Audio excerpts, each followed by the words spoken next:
Welcome to this eSale webinar. I am Christine Roach. I'm an instructional designer at eSale.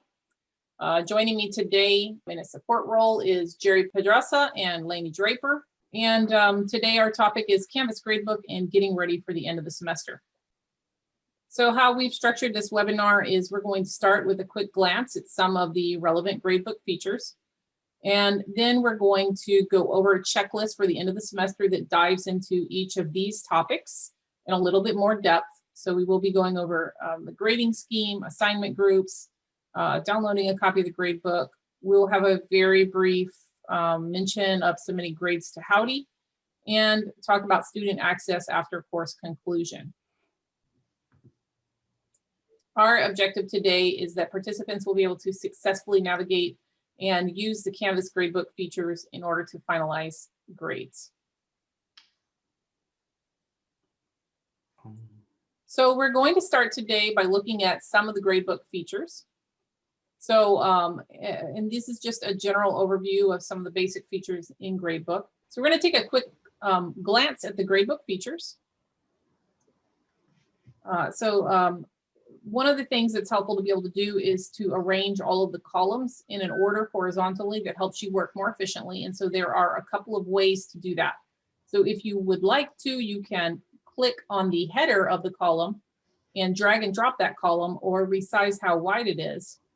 Or you can click on View and then Arrange. And then that will allow you to reorder by these different filters that are set up here. So these will put them in order from left to right so that you can grade what is most recently due or view in chronological order, or however, whichever of these is best suited to your course or to your grading workflow. Now, another thing that you can do is you can use filters in the view menu to show these drop-down boxes, which help to quickly find a grade column. And when you use these drop-down boxes that are right here, what it does, it'll show only the grading, only the columns that apply to a certain assignment group or a certain module, and the rest are not visible. And for me, that really helps to just single out an assignment. I may not be able to find it in the gradebook by quickly searching only module 6 or only week 6. That allows me to find that assignment much more quickly, especially if there's 20 or 30 columns happening in the gradebook. And so to get to this, you click on View, and then you click on Filters, and then you enable these drop-down boxes which appear at the top left-hand corner of the gradebook. And if you would like to remove those, you can also click the check boxes and these drop-down boxes will disappear. And so that's managing the columns. Now let's look at managing the information about students. So first of all, if you want to sort within a column, you want to sort the vertical order of student results, there's also a couple of ways to do that. So first of all, you can click on the 3 dots, which appears in the column header, and you can click on Sort By, and then you can sort the grades within that column by grade, or isolate quickly which assignments are missing or late using the Sort By. You can also use the keyboard shortcut S to sort a column. Yes, did you have a... Oh, I was going to just comment that another useful feature about this menu is messaging students who. So message students who are late or missing. That could be a good way to just prompt those students who haven't not submitted an assignment to do so. Yes, and so you can access that. That's within the column header for each individual grading column. Now, one thing that I want to mention, even though pretty much everybody already knows about this, but just wanted to mention that within the grades, the gradebook, each cell can be color coded, and these are called statuses. So if you'd like to change these colors, you go to View and then Statuses, and this little interface will pop up that allows you to see, if you don't remember what blue means, you can find the key here, or you can actually customize these colors as well. You cannot customize the statuses. That means you cannot create a new status. These 5 are fixed, but you can change the color, and you can check what that means by going into view and then statuses. So, I mean, you might not want to change the color to black because then you won't be able to read it, but you could change the background color to white, I believe, if you don't want to see as many colors. Now, in the gradebook, there's a search bar at the top right-hand corner of the gradebook area. This search bar is for searching for students. So you have John, he contacts you with a concern. Before you respond to John, you want to look at what he's done so far. And what you can do is, instead of searching through all 300 of your students, you can type in John, and that will eliminate all the students who are not named John. And then you can click on John's name, or you can type John's full name or his last name to quickly look at just his row of results, which will allow you to just more quickly find an individual student. You cannot search for assignments using the search bar. So that's one thing that was a little confusing for some people. This search function is specifically for searching for students. Now, before we move on to our next topic, I just want to show you that there are keyboard shortcuts. And if you take the time to look at these shortcuts, they may help you to streamline your workflow. And if you want to know what these shortcuts are, you can find those right next to the search box. This little icon, if you click on it, that's where keyboard shortcuts will pop up. Okay, so now we're going to really get into the meat of what we need to talk about today. So first of all, one of the topics that we need to discuss is creating extra columns. So in Blackboard and eCampus, we were able to easily create new columns that were not associated with an assignment. But in Canvas, all gradebook columns are associated with an assignment or quiz. So in order to create an extra gradebook column for participation grades or a paper quiz or any other case where you need to manually enter grades, what you need to do is you do have to create an assignment. So you create an assignment, but in the assignment options, you will select the submission type, and you can select no submission, or you can select on paper. Now on paper, the purpose of having on paper submission type is mostly to communicate with students that this assignment exists, that it is graded, but that they are not turning it in via Canvas. They are turning it in by some other means, right? So maybe something collected in the classroom or something that they had to drop off at your office. Now for no submission, the purpose of no submission is just simply to create a column in the gradebook where you can manually input those grades that's not necessarily associated with a quiz that you created or a specific assignment where students had a submission. Yeah, it could be like participation in a Zoom session or something along that nature.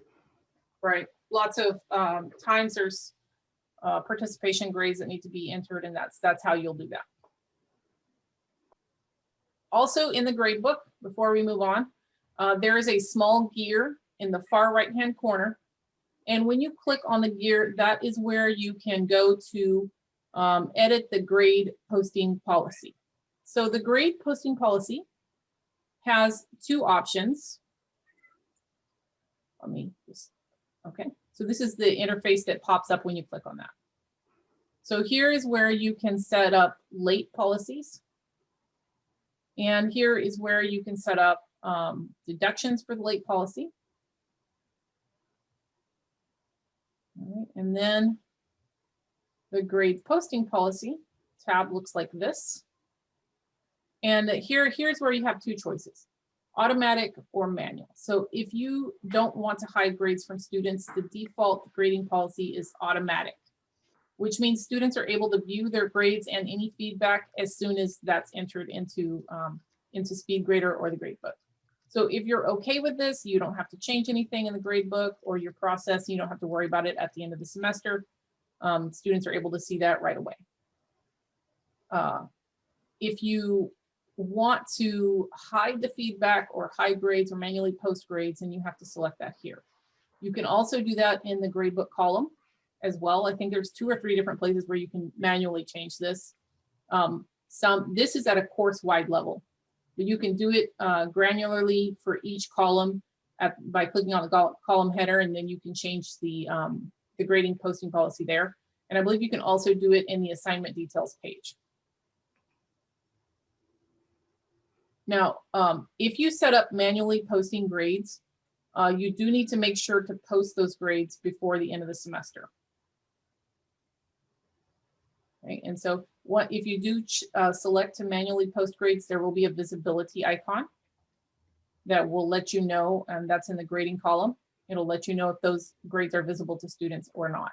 There's just a little gray eyeball or an orange eye, depending on if it's visible or not visible. And we're going to come back to this when we talk about the course checklist and talk about why this matters at the end of the semester. So let's go on to the end of the semester checklist.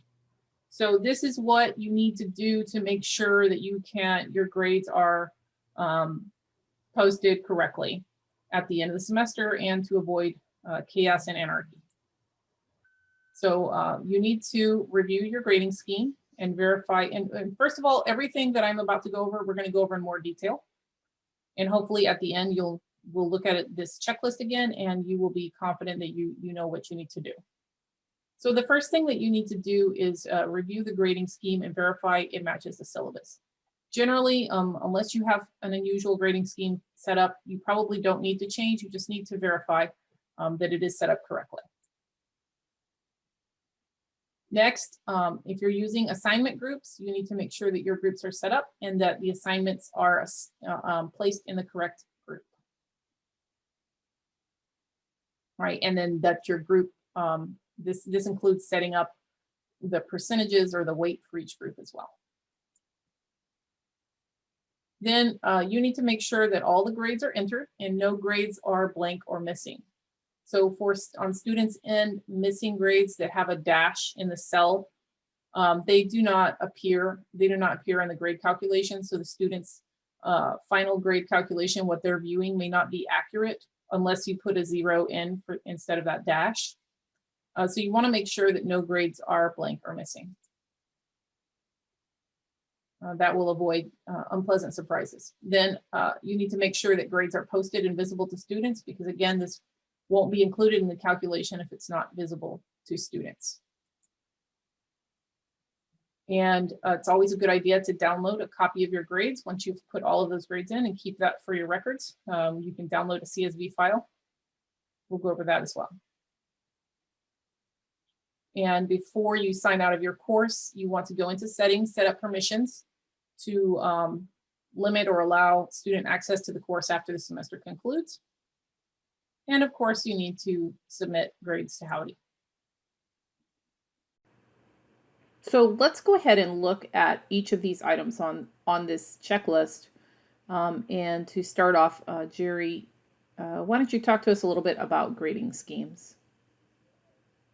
So you'll be able to have several change your grading scheme. This is kind of the overall or the regular grading scheme where you can have A is equal to such and such percentage. But if you are doing like something custom, this is where you can create a different grading scheme and change it. And you can also have, depending on the course needs, there's some, you can introduce I believe, like complete and incomplete if that's something that's needed in the course. So you can change the percentages and the letter scheme in this area. Yeah, and just overall, you have to have in mind if you're going to be using a point scheme or a weighted total via using assignment groups.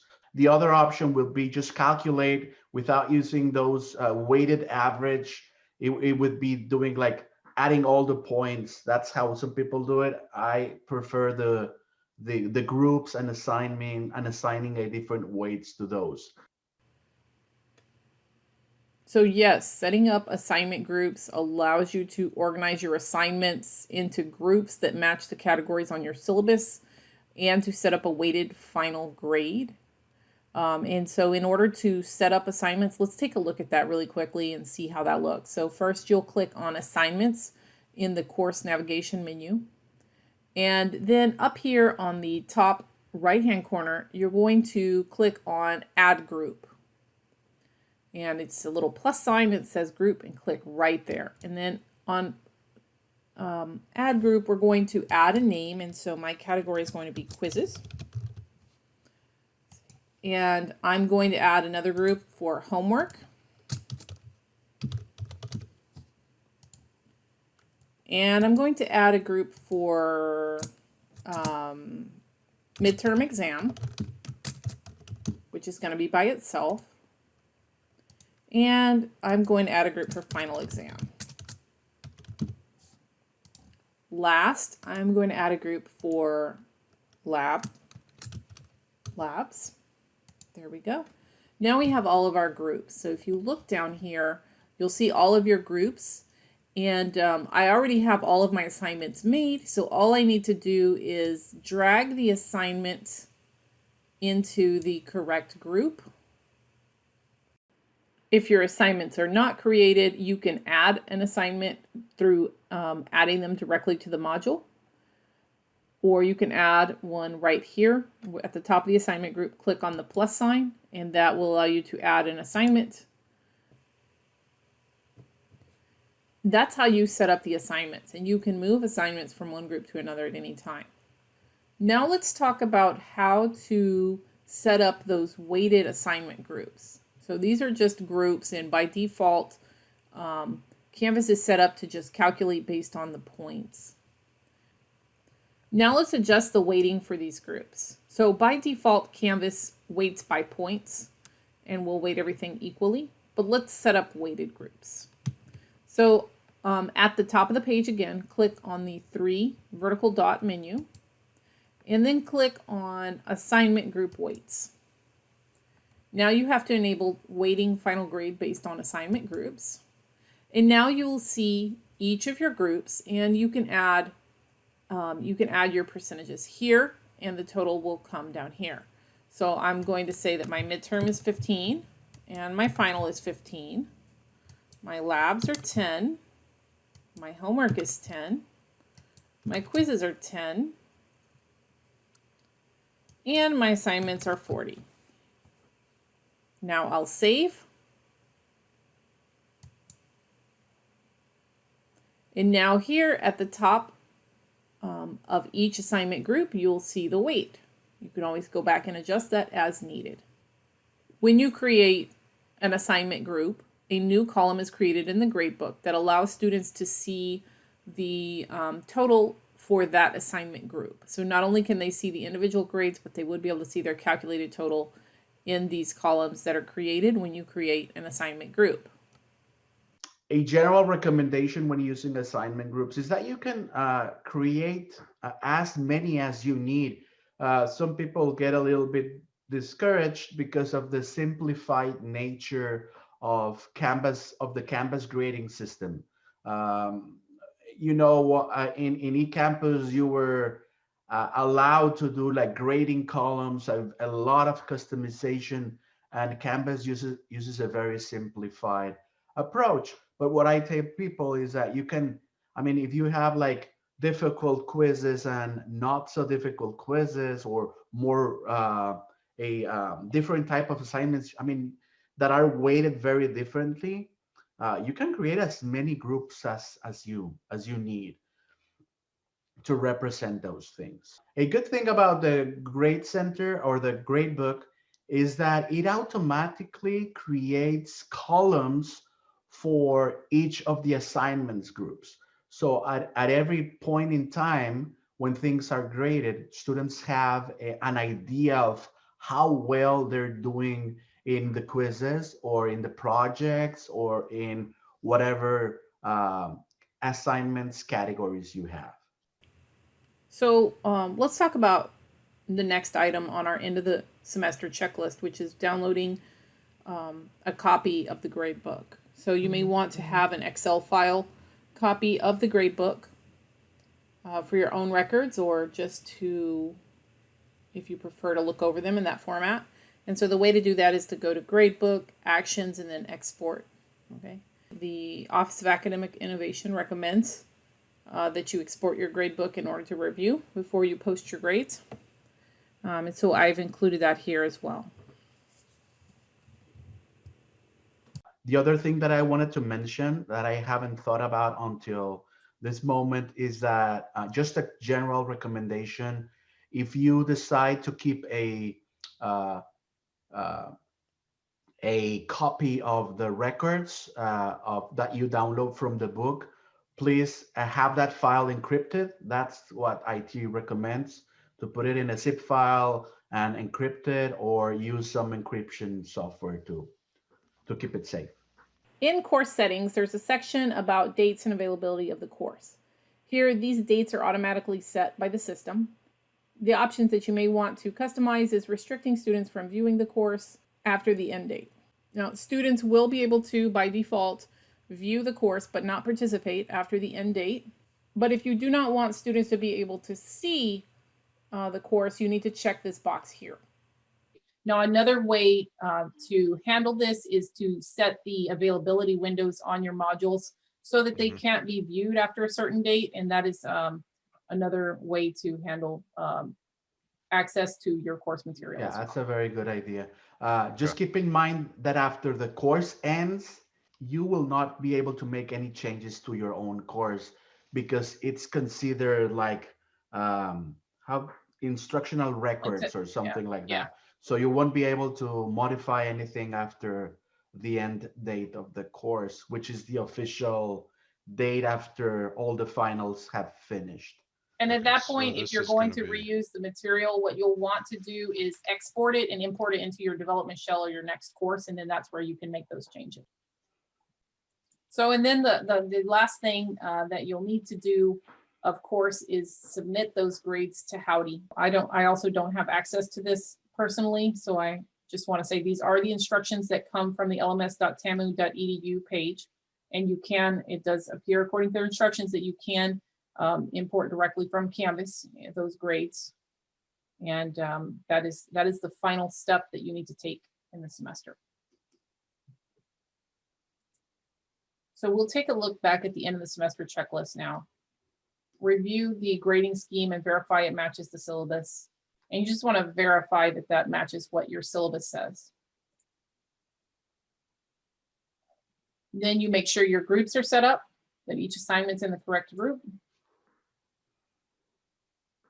that all the grades are entered, none are blank, they're posted, they're visible. Download a copy of the grades for your records. Set up those permissions.